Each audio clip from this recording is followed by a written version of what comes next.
আসসালামু আলাইকুম। দশম শ্রেণীর শিক্ষার্থীরা কেমন আছো তোমরা? আশা করছি ভালো আছো।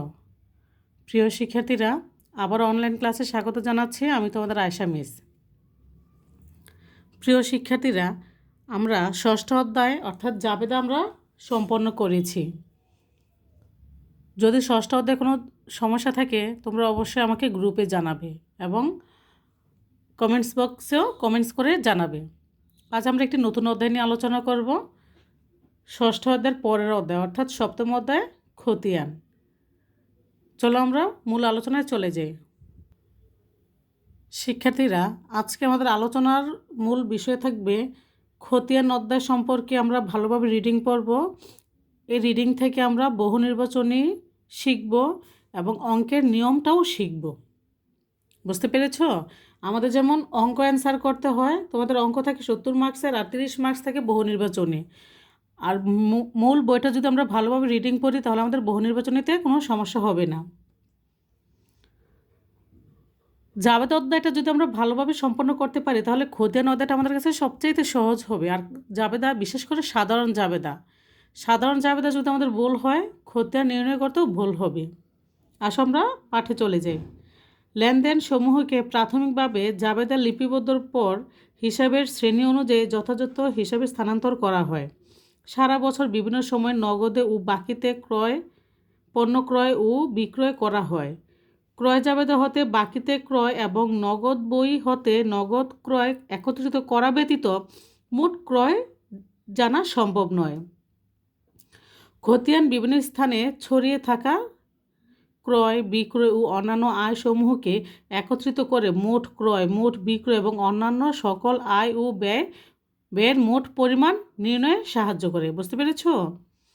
একইভাবে ব্যবসায়ী প্রতিষ্ঠানের সম্পদ, দায় ও মালিকানা সত্ত্ব সংশ্লিষ্ট লেনদেনসমূহের ফলাফল খতিয়ানের সংরক্ষিত সংশ্লিষ্ট হিসাবে স্থানান্তর করা হয়।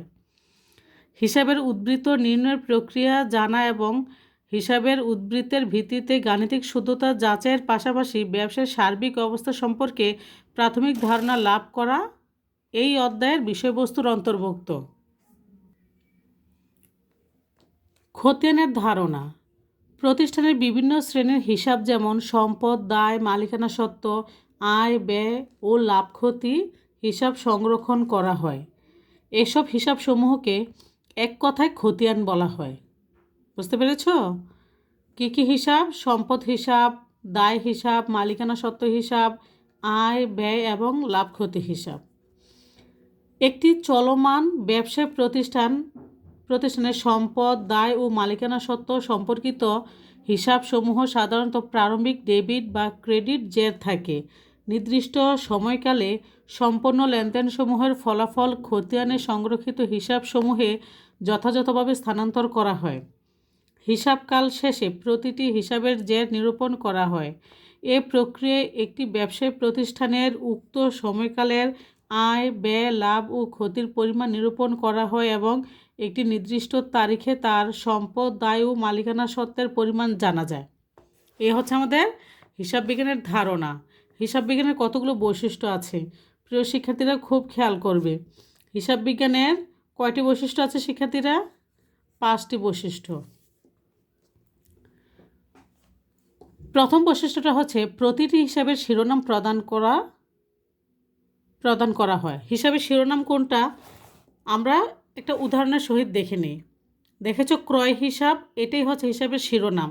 এই যে নগদান হিসাব, এটা হচ্ছে একটা হিসাবের শিরোনাম। তারপর বলেছে হিসাবের খতিয়ান প্রস্তুতের টি ছক বা চলমান জের ছক অনুসরণ করা হয়। তোমরা জাবেদা অধ্যায়ে দেখেছো এবং চতুর্থ পঞ্চম অধ্যায়ে দেখেছো টি ছক এবং চলমান জের সম্পর্কে প্রাথমিক ধারণা দেওয়া ছিল। খতিয়ান আমাদের দু ধরনের, একটা হচ্ছে টি ছক আর একটা হচ্ছে চলমান জের ছক। টি ছককে সনাতন পদ্ধতিতে বলা হয় এবং চলমান জের ছককে আধুনিক পদ্ধতি বলা হয়। আমরা দুটি ছকই অনুসরণ করব। 3 নাম্বার, প্রতিটি হিসাবের পৃথক পৃথক জের উদ্বৃত্ত নির্ণয় করতে হয়। দেখো এখানে ক্রয় হিসাবের জের আলাদাভাবে নির্ণয় করা হয়েছে এবং নগদানের জেরও আলাদাভাবে নির্ণয় করা হয়েছে। দেখেছো শিক্ষার্থীরা, নগদান হিসাব। জের বলতে ব্যালেন্স বিডি সিডিকে আমরা বুঝি। দেখেছো ব্যালেন্স বিডি এবং ব্যালেন্স সিডি, এগুলো হচ্ছে হিসেবের জের। আলাদা আলাদা জের নির্ণয় করতে হয়। খতিয়ান প্রস্তুতে জাবেদার সহায়ক বহি স্বরূপ কাজ করে। প্রিয় শিক্ষার্থীরা, আমি আগেই বলেছি তোমাদেরকে খতিয়ান সঠিকভাবে করতে গেলে জাবেদা ভালো পারতে হবে, এবং জাবেদা তোমার খতিয়ানের সহায়ক বই অর্থাৎ সহায়ক হিসেবে কাজ করবে। খতিয়ান লিপিবদ্ধের সময় জাবেদা পৃষ্ঠার নম্বর উল্লেখ করা হয়। দেখেছো এই যে জাবেদা পৃষ্ঠা নং। আমাদের এই ছকটি কিন্তু টি ছক। তারিখ, বিবরণ, জাবেদা পৃষ্ঠার টাকা, তারিখ, বিবরণ, জাবেদা পৃষ্ঠার টাকা, ডেবিট পাস, ক্রেডিট পাস, দুটি পাস থাকবে। উভয় ঘরে দুটি করে টাকার ঘর। বুঝতে পেরেছো? খতিয়ান হতে প্রাপ্ত হিসাবের উদ্ধৃত দ্বারা রেওয়ামিল প্রস্তুত করা হয় এবং হিসাব সংরক্ষণ কার্যক্রম গাণিতিক শুদ্ধতা যাচাই করা যায়। আমাদের হিসাবের জের দ্বারা গাণিতিক শুদ্ধতা যাচাই করে, অর্থাৎ রেওয়ামিল প্রস্তুত করি। খতিয়ান দেখো, সম্পদ কোন কোন লেনদেনগুলোকে আমরা সম্পদের অন্তর্ভুক্ত করতে পারি? নগদান, আসবাবপত্র হিসাব, দেনাদার, অগ্রিম যে কোনো খরচ তোমার সম্পদ হবে, মজুত পণ্য হিসাব, ভূমি ও দালান কোঠা হিসাব, যন্ত্রপাতি হিসাব, সুনাম হিসাব, এগুলো হচ্ছে আমাদের সম্পদ। আমাদের আরও সম্পদ আছে, আমরা কাজ করতে গেলে সেই সম্পদ সম্পর্কে জানতে পারবো। দায়, পাওনাদার হিসাব, ঋণ হিসাব, যে কোনো বকেয়া খরচ দায় হবে। অনুপার্জিত আয় হিসাব, এটা হচ্ছে দায়ের অন্তর্ভুক্ত। মালিকানা সত্ত্ব হিসাব হচ্ছে মূলধন হিসাব, উত্তোলন হিসাব, সাধারণ সঞ্চিতি হিসাব। এই হিসাবগুলোকে আমরা কি বলে থাকি? মালিকানা সত্ত্ব হিসাব। আয় হিসাব দেখো, বিক্রয় হিসাব, প্রাপ্ত ভাড়া হিসাব, প্রাপ্ত কমিশন হিসাব, প্রাপ্ত বাট্টা হিসাব, শিক্ষানবিশ স্যালামি হিসাব ইত্যাদি। ব্যয় হিসাব, ক্রয় হিসাব, বেতন হিসাব, মজুরি হিসাব, অবচয় হিসাব, বিজ্ঞাপন হিসাব, বিমা হিসাব, ভাড়া হিসাব, কর ও অবিকর হিসাব, কুরিন হিসাব, এগুলো হচ্ছে আমাদের ব্যয় হিসাব। খতিয়ানের গুরুত্ব, লেনদেন সমূহ সুশৃঙ্খলভাবে সাজিয়ে লিখে রাখা হয় বিদায় হিসাব তথ্য ব্যবহারকারীগণ সহজেই তাদের প্রয়োজনীয় তথ্য খতিয়ান হতে পেতে পারে।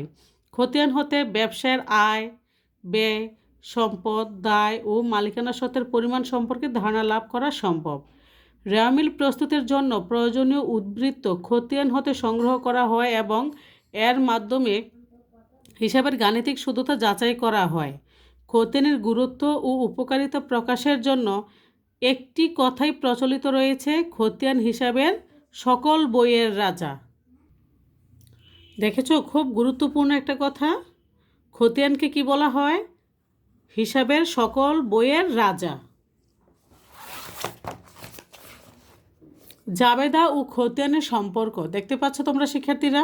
তোমরা যখন ক্লাসটা দেখবে, যদি লেখাগুলা ছোট ছোট দেখা যায়, একটু জুম করে দেখে নিবে। জাবেদা ও খতিয়ানের পার্থক্য, জাবেদা ও খতিয়ান উভয় হিসাব চক্রের দুটি ধাপ। খতিয়ান জাবেদা অপেক্ষা অধিকতর গুরুত্বপূর্ণ এবং ব্যবহার উপযোগী। জাবেদা বই সংরক্ষণ ঐচ্ছিক হলেও খতিয়ান প্রস্তুত বাধ্যতামূলক। তাহলে আমরা জানি জাবেদা এবং খতিয়ান হচ্ছে হিসাব চক্রের দুটি ধাপ। অনেকগুলো ধাপের মধ্যে প্রধান দুটি ধাপ হচ্ছে জাবেদা এবং খতিয়ান। জাবেদা সংরক্ষণ করা ঐচ্ছিক মানে ইচ্ছাকৃত, বা রাখলেও পারো না রাখলেও পারো, তবে যে কোনো জিনিস রেকর্ড রাখাটা অনেক ভালো। আর খতিয়ান প্রস্তুত করাটা কি বাধ্যতামূলক। খতিয়ানের উদ্ধৃত হতে হিসাবের গাণিতিক শুদ্ধতা যাচাইয়ের পাশাপাশি ব্যবসার আর্থিক ফলাফল ও আর্থিক অবস্থা নিরূপণ করা যায়। তাহলে ব্যবসার আর্থিক অবস্থার ফলাফল নিরূপণ বা আর্থিক অবস্থা সম্পর্কে জানা যায় কিভাবে? খতিয়ানের উদ্ধৃতের মাধ্যমে গাণিতিক শুদ্ধতা যাচাই করে। জাবেদা ও খতিয়ান প্রস্তুতে ব্যবহৃত ছকের মাঝে যথেষ্ট অমিল রয়েছে। জাবেদা শুধু লেনদেনের ডেবিট ও ক্রেডিট পক্ষ শনাক্ত করা হয়, অপরদিকে খতিয়ানের প্রতিটি হিসাবের মোট ডেবিট মোট ক্রেডিট পার্থক্যকরণের মাধ্যমে উদ্ধৃত নির্ণয় করা হয়। খতিয়ান সুষ্ঠু ও নির্ভুলভাবে প্রস্তুতের জন্য জাবেদা সহায়ক বই হিসেবে কাজ করে। বুঝতে পেরেছ? খতিয়ানভুক্ত বা পুস্টিং, কিভাবে আমরা খতিয়ানভুক্ত করি একটি লেনদেনের মাধ্যমে শিক্ষার্থীরা বোঝানো হয়েছে। এখানে বলেছে জানুয়ারির 1, 2017 সালে নগদে পণ্য ক্রয় 5,000 টাকা।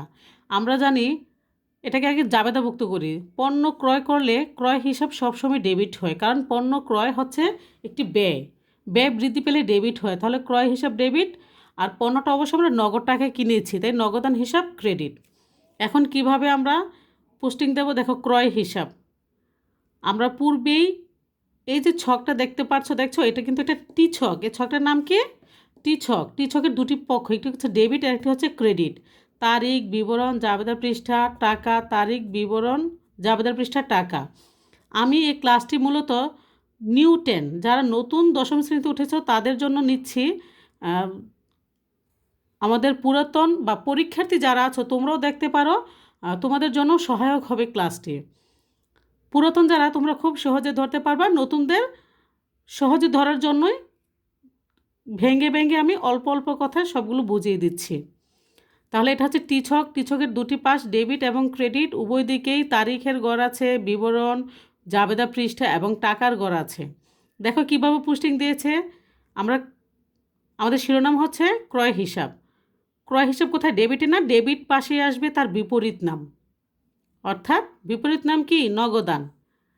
আমরা সিডি করব ক্রেডিট পাশে এবং বিডি করব আবার ডেবিট পাশে। নগদানের পোস্টিং দেখো, নগদান হচ্ছে আমাদের শিরোনাম, তার বিপরীত কথা ক্রয়। যেহেতু নগদানে ক্রেডিট, ক্রেডিট পাশে আসবে তার বিপরীত কথা। পোস্টিংয়ের দিকে লক্ষ্য করলে দেখা যাবে জাবেদায় ক্রয় হিসাব ডেবিট, তাই ক্রয় হিসাব ডেবিট দিকে লেখা হয়েছে, কিন্তু বিবরণের কলামে ক্রেডিট হিসাব খাতের নাম অর্থাৎ নগদান হিসাব লেখা হয়েছে।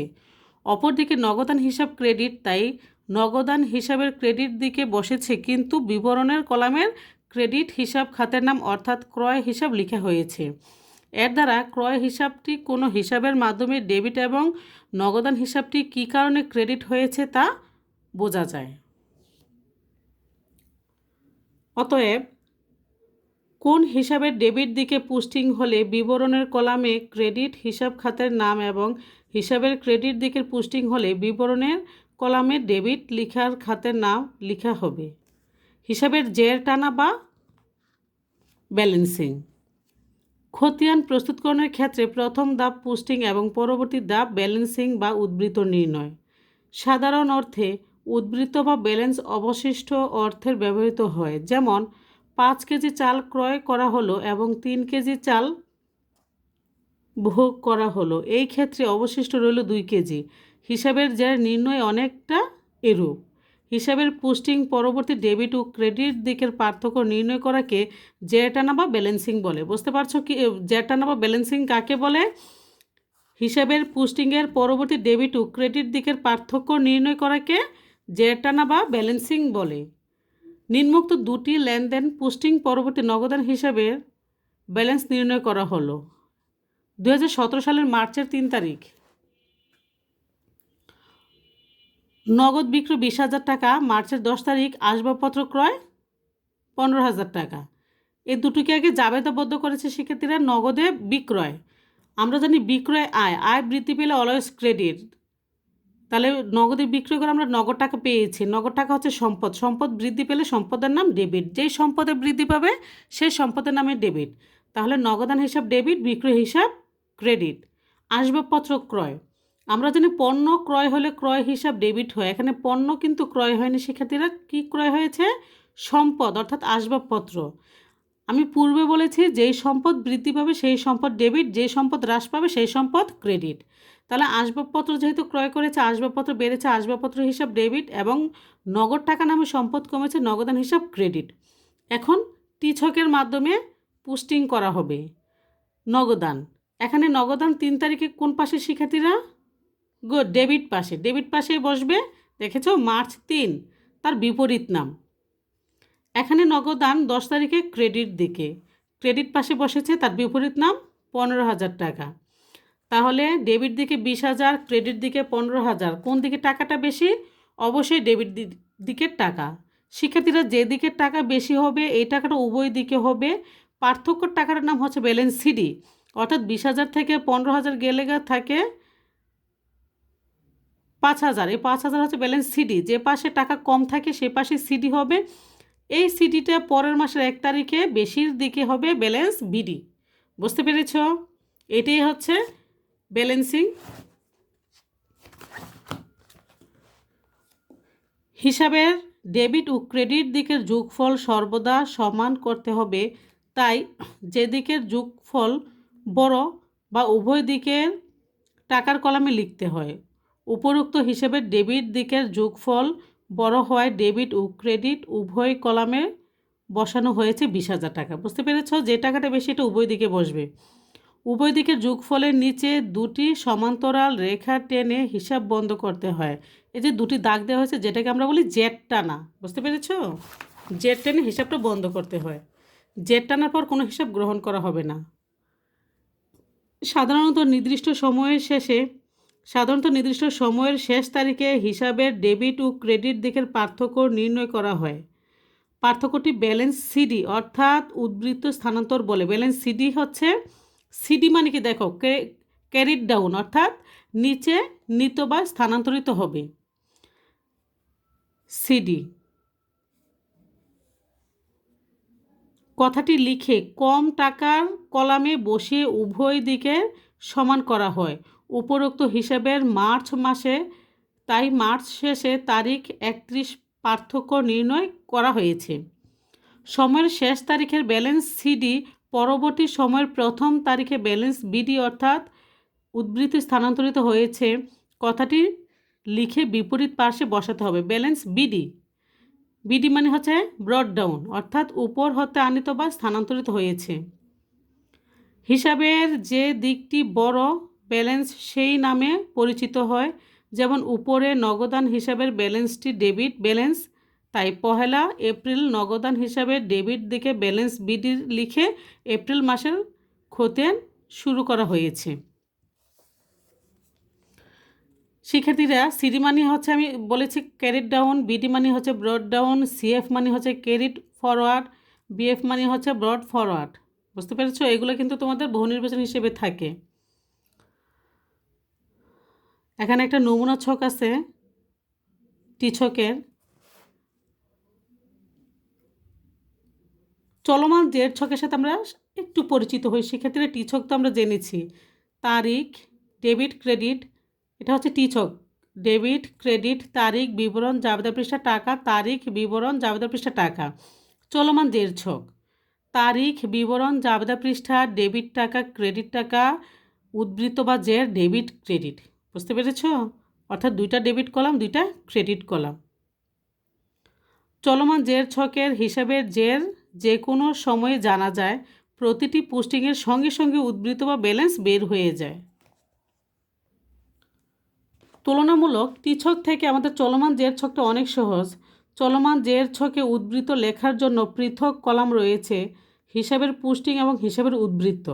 যদি প্রথমে আমাদের ডেবিট পোস্টিং হয় তাহলে ডেবিট ব্যালেন্স হবে, অর্থাৎ ডেবিট ডেবিট যোগ হবে। ক্রেডিট পোস্টিং হলে এবং ডেবিট ব্যালেন্স হবে, অর্থাৎ ক্রেডিট ডেবিট হবে মাইনাস ফিগার, ক্রেডিট ক্রেডিট আবার প্লাস ফিগার, ডেবিট ক্রেডিট আবার মাইনাস ফিগার। আমরা যখন অঙ্ক করব তখন আমরা আরও সহজে বুঝব। এটা একটা নমুনা ছক শিক্ষার্থীরা। সিডি এবং সিএফ সময়ের শেষ তারিখে নিরূপণ করা হয় এবং এই উদ্বৃত্ত পুনরায় বিডি এবং বিএফ নামে পরবর্তী সময়ের প্রথম তারিখের হিসাবের বিপরীত পার্শ্বে লেখা হয়। যখন কোনো হিসাবের মোট ডেবিট ও মোট ক্রেডিট পোস্টিং সমান হয়, ওই হিসাবের উদ্বৃত্ত শূন্য অর্থাৎ ব্যালেন্স সিডি বা ব্যালেন্স বিডি লেখার প্রয়োজন হয় না। এই ধরনের হিসাবের সমতা প্রাপ্ত হিসাব বলা হয়। শিক্ষার্থীরা, আজকে আমরা যা আলোচনা করলাম তা তোমরা অবশ্যই বাসায় বহু নির্বাচনী হিসেবে দেখবে এবং আগামী ক্লাসে একটা কাজ থাকবে তোমাদের।